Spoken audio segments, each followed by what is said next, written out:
Hello friends, welcome back to Positive Approach. This is Nitesh Bhardwaj. As you all know, yesterday we discussed about our unit number 5, that is system of particle and rigid body. Yesterday we discussed this important key point of this chapter. So today we are here, angular velocity. We know that angular velocity is positive, negative or both.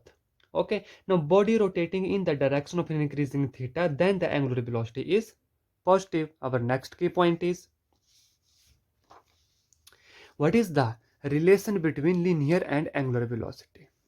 Relation between linear and angular velocity is given by v is equal to omega cross r, where v is the linear velocity, omega is the angular velocity, and r is our position vector. Our next key point is linear velocity of a particle of a rigid body at axis of rotation always equal to 0, and at the farthest point from its axis of rotation is maximum.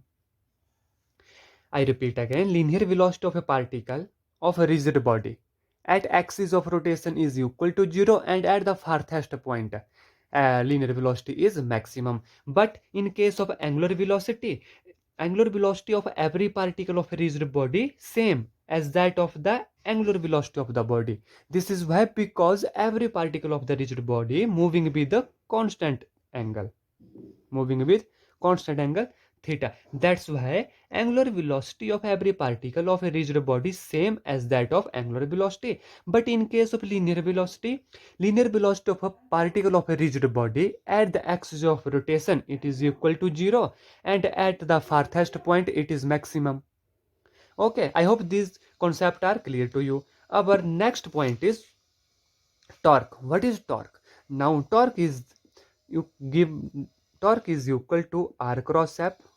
It is the product of the magnitude of the force and the perpendicular distance between them. Okay, now here tau, that is equal to rf sin theta. Tau is maximum, torque is maximum when theta is equal to 90 degree, then tau, that is equal to rf. If theta is 90, then the torque is maximum. Now its dimensional formula is same as that of work energy, which is equal to ml square t minus 2, but its unit is not same as that of work and energy, because the unit of work and energy is joule, but here its unit is Newton meter, and the torque is a vector quantity. Torque is vector quantity where work and energy are scalar quantity. Now, our next key point is torque is axial vector and torque is a vector quantity. If force acts on y-axis on the particle in xy plane, then the torque acting along the particle along z-axis. If the force along y-axis on a particle in xy plane, then the torque acting along particle along z-axis. Our next point is, what is angular momentum? Angular momentum is denoted by L is equal to R cross P. And angular momentum is equal to R cross P, which is equal to Rp sin theta. At theta is equal to 90, it is also maximum, and its dimensional formula is ml square t minus 1. Dimensional formula of angular momentum is ml square and t minus 1. Now, unit of angular momentum. Angular momentum unit is joule second. Unit of angular momentum is joule second, and angular momentum is rotational analog of linear momentum. Angular momentum is rotational analog of linear momentum, where torque is r cross f, and torque is the rotational analog of force. Torque is rotational analog of force, and where where angular momentum is rotational analog of linear momentum, because angular momentum L is equal to R cross P, and where tau is equal to R cross F. Our next key point is, if particle moves in xy plane, angular momentum has z component only. If particle moves in xy plane, then angular momentum have z component only, where Lx and Ly 0, where Lz component is xpy minus ypx. And if particle moves in yz plane, then the angular momentum has x component only. And if particle moves in xz plane, angular momentum of particle has a y component only.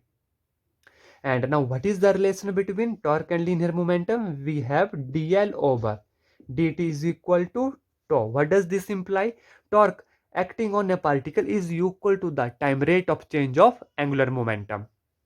This is the relation between torque and angular momentum. These relations are very important because in examination, on the basis of these relation and this formula, many numerical can be asked. Our next key point are two conditions for equilibrium of a rigid body, where F external is equal to 0 and our second condition is tau external is equal to 0. If F external is equal to 0, then the system is in translational equilibrium, and if tau external is equal to 0, then the system is in a rotational equilibrium. After this key point, we will do some numerical on the basis of this formula. Our next key point is couple. What is couple? Two equal forces and opposite direction acting on a body is called couple. For example, turn on a tap. When two equal forces acting on when two equal forces and in opposite direction acting on a body, that give rise to couple. For example, turn on a tap. Our next important key point is condition for rotational equilibrium. What is the condition for rotational equilibrium? When tau 1 minus tau 2 is equal to 0. What does this imply? This implies tau 1 is equal to tau 2. This is the first condition for rotational equilibrium. And what is the principle of movement? F1 d1 when it is equal to F2 d2. This is the principle of movement. Our next key point is center of gravity of a body coincide with the center of mass of body if the body is in small size. Center of gravity of a body coincide with center of mass of body if the body is in if the body is small in size, but if the body is larger in size, then the center of gravity does not coincide with the center of mass of a body. Our next key point is momentum of inertia. Momentum of inertia is denoted by I, which is equal to mi ri square, where I ranging from 1 to n, and its unit is ml square. T0, the dimensional formula of the momentum of inertia is ml square T0, and its unit is gram centimeter square. And momentum of inertia depends upon the distribution of the mass of the body, and also it depends upon the distance of body from axis of rotation. It is depend upon the mass of the body and its distance of the body from axis of rotation. And momentum of inertia is directly proportional to time, and it is inversely proportional to the density of the object. Keep in mind, momentum of inertia directly proportional to time and inversely proportional to density. Our next key point is momentum of inertia does not have a single value if body has number of axes of rotation. What does this implies? This implies momentum of inertia have more than one value if there are number of axes of rotation. And our next point is radius of gyration. Very important topic. The radius of gyration is denoted by k. It is equal to under root of r1 square plus r2 square plus so on plus rn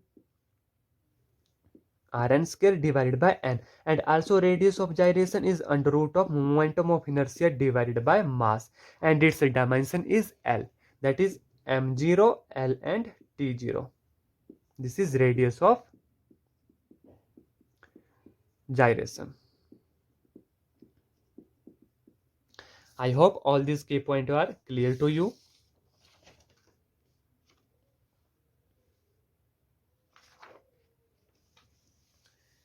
Our next key point are potential rotational analog of mass is equal to momentum of inertia.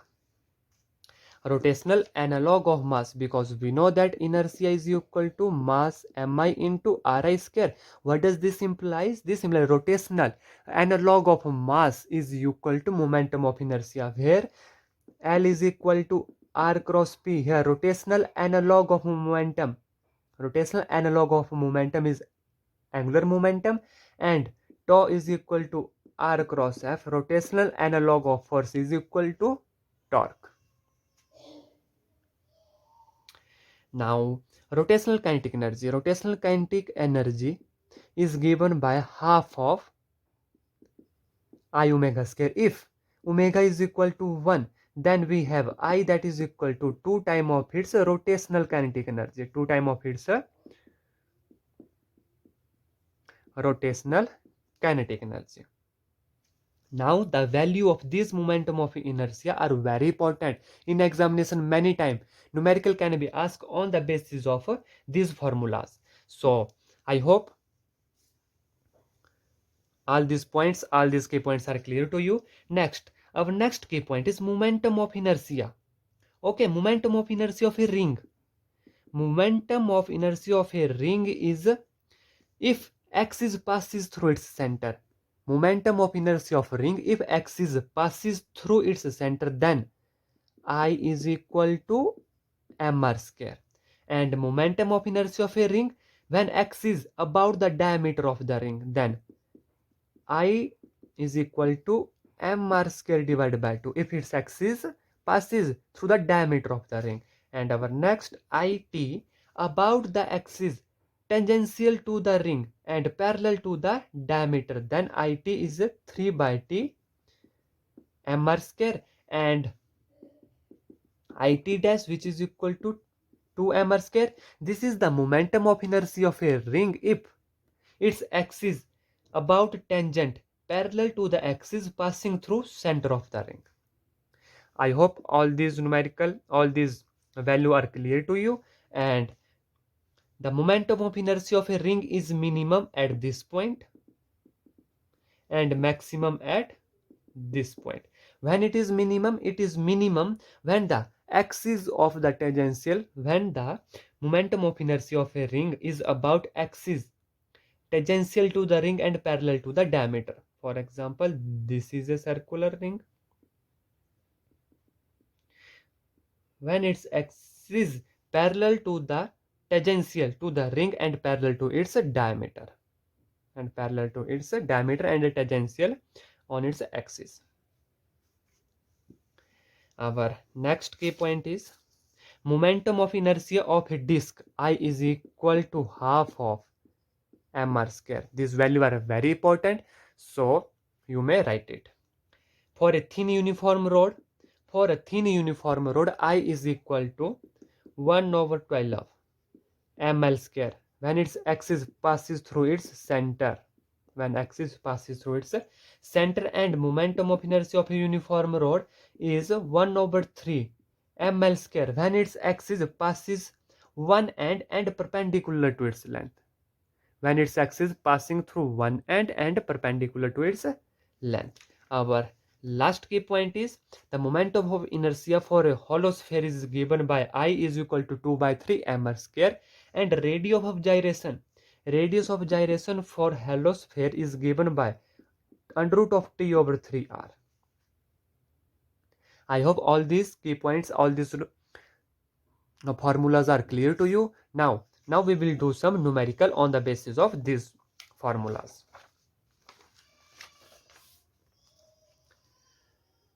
Our first numerical is if force F is equal to, given that force F is equal to 2y unit vector plus 3j unit vector minus 2k acts on particle where coordinate are, whose coordinate are given 1, 2 and minus 2.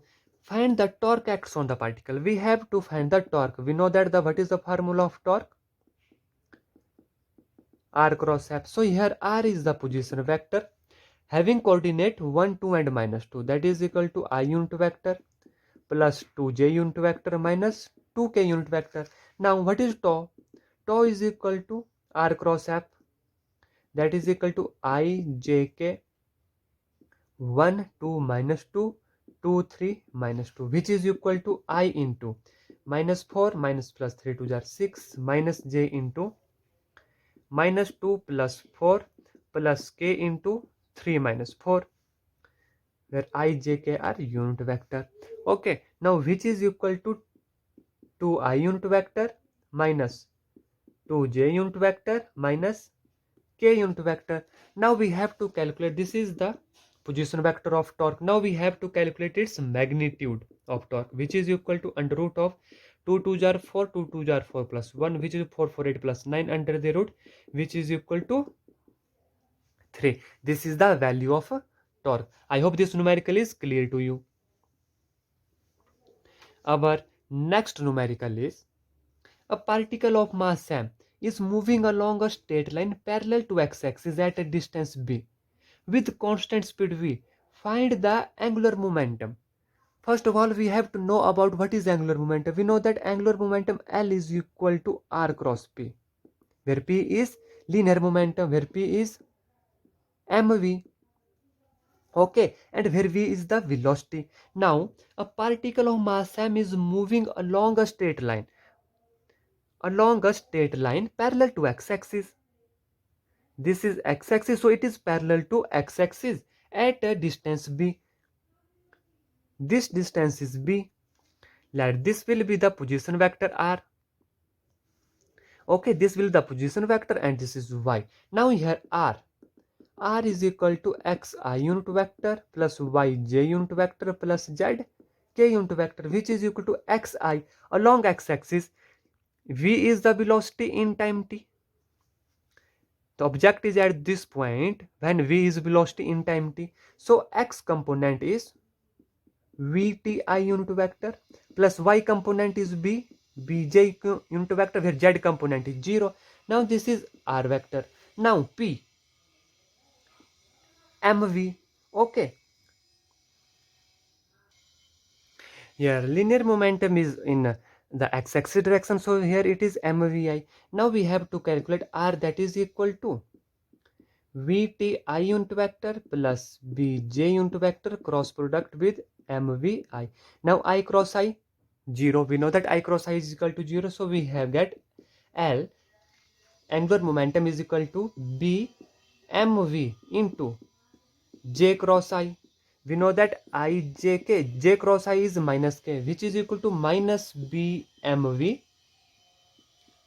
k unit vector. So this is our angular momentum. I hope this numerical is clear to you. Our next numerical is, two children weighing 20 kg and 25 kg wanted to balance a seesaw of length 4 meter. Let this is a seesaw. Okay. A children weight 20 kg and 25 kg wanted to balance a seesaw of length 4 meter. Its length is 4 meter, pivoted at the midpoint. Pivoted at its midpoint. So this length is 2 meter and this length for here it is 2 meter. A children of 20 kg is sitting at its one edge. A children of 20 kg. Let here F is equal to mg, which is equal to 20g at this point and at one edge of seesaw. Where should the other children sit to balance seesaw? We have to calculate the distance where should other child to sit to balance this seesaw. So here this is at this point a children of 20 kg. Okay, now here F1 is equal to 20g, because F is equal to mg, mass is equal to 20, so it is 20g. And F2, for example, here is a second child of weight mass 25, so F2 is equal to 25g, because F is equal to mg, so 25g. Okay, now this force act this direction, this force acts this direction. Let this distance will be x, because we have to calculate this distance where this child sit to balance this seesaw. We have to calculate the distance where this child having mass of 25 to balance this seesaw. So if the both the forces acts in this direction, so this is the example of conservation of conservation of rotational force. This is the example of conservation of a rotational force. So here this is the rotational equilibrium. For rotational equilibrium we know that tau external is equal to 0, that is tau 1 is equal to tau 2.